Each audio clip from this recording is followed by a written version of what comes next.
नमस्कार दोस्तों, स्वागत है आपका हमारे YouTube चैनल पर। आज हम मुंशी प्रेमचंद के एक प्रसिद्ध उपन्यास गोदान का सारांश बिल्कुल सरल शब्दों में पढ़ेंगे। मैं पूरी कोशिश करूंगी कि आप लोगों को यह अच्छे से समझ आ जाए। तो चलिए शुरू करते हैं अब हम अपनी आज की वीडियो।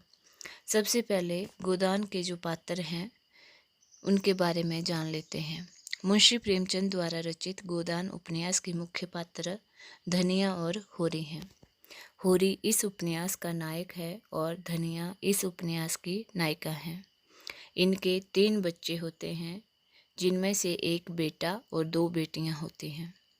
बेटे का नाम गोबर है, बड़ी बेटी का नाम सोना और छोटी बेटी का नाम रूपा होता है। होरी का एक भाई है जिसका नाम हीरा है। होरी का हमेशा से एक गाय रखने का सपना रहता है।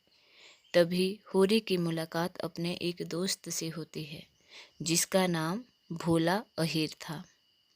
भोला अहीर की पत्नी मर गई थी, इसलिए वह दूसरा विवाह करना चाहता था। होरी इसी बात का फ़ायदा उठाता है और भोला अहीर से कहता है कि वह उसका दूसरा विवाह करवाएगा। इससे खुश होकर के भोला अहीर होरी को एक गाय दे देता है, जिसे होरी गाय को अपने घर के बाहर बांध देता है। होरी का भाई हीरा यह सब देखकर जल जाता है और वह गाय को जहर खिलाकर मार देता है। वहीं दूसरी ओर भोला अहीर की शादी नहीं होती है, जिससे वो होरी से गुस्सा होकर अपनी गाय वापस मांगता है, परंतु गाय तो मर गई थी। इसके बदले में भोला अहीर होरी के बैल को ले जाता है। यहीं पर एक दूसरी कहानी का जुड़ाव होता है। इस कहानी में भोला अहीर की पुत्री झनिया को होरी का पुत्र गोबर अपने साथ ले जाता है, लेकिन समाज के डर से वह भाग जाता है। वह शहर जाकर काम करना शुरू करता है। तभी होरी की बड़ी बेटी सोना के विवाह का समय आता है, तो होरी साहूकार से ऋण लेता है। कर्जे के बदले में होरी अपने खेतों को साहूकार के सामने गिरवी रखता है। एक दिन साहूकार होरी से अपने पैसे मांगता है, परंतु होरी के पास पैसे नहीं थे, तो साहूकार होरी से उसका खेत मांगता है। एक किसान के लिए उसका खेत बहुत ही ज़्यादा ज़रूरी होता है, तो होरी अपने खेत की जगह जो है मजबूरी में अपनी छोटी बेटी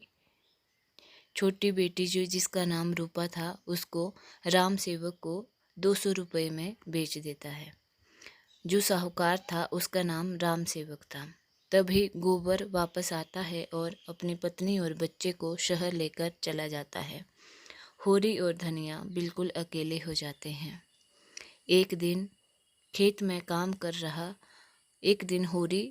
में काम कर रहा होता है, तो उसे लू लग जाती है और वो मर जाता है। उसकी मृत्यु पर धनिया पंडित को बुलाती है। धनिया पंडित को यह बताती है कि होरी का एक गाय रखने का सपना था। तो पंडित बड़ी चालाकी से धनिया को बोलता है कि होरी की आत्मा को तभी शांति मिलेगी जब तुम एक गाय का दान करोगे।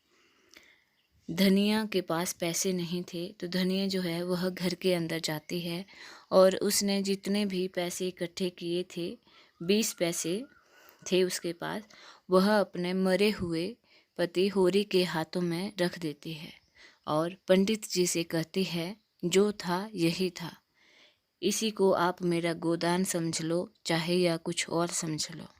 और इसी के साथ ही यह कहानी जो है यहीं पर ख़त्म हो जाती है। दोस्तों, अगर आप लोगों को यह वीडियो अच्छी लगी हो तो प्लीज़ चैनल को सब्सक्राइब करना और वीडियो को लाइक करना ना भूलें। धन्यवाद।